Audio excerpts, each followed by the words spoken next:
И здравейте, Evilcraftери! Аз съм Христо БГ и това е моята кандидатура за Evilcraft. Като за начало това е табло с информация за мен. В края на клипа ще се върна пак тук и може да го паузирате, ако ви интересува нещо. И нека да преминем към самата кандидатура. Това е нещо, което съм построил малко. Това е къщата, малка къщичка с легло, честове и нормалните работи, като тук има по 4 масички в ъглите и бял килим.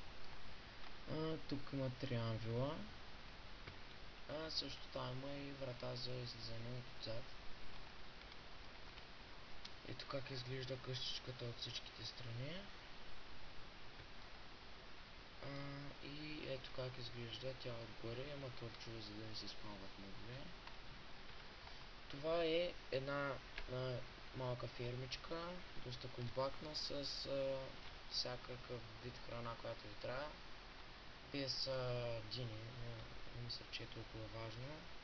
Като е тук, под ето този слаб, има вода. Тя се вижда ето тук. И от всички страни има такива вратички и така показва тук с какво има от тази страна на вратичката. Като ето тук има картофи, тук има пшеница и тук моркови, а тук също пшеница. Това е една фермичка за животни, не знам точно как да го нарека. Като тя е малко смесена, има всякакъв вид животни в нея, без кокошки, разбира се.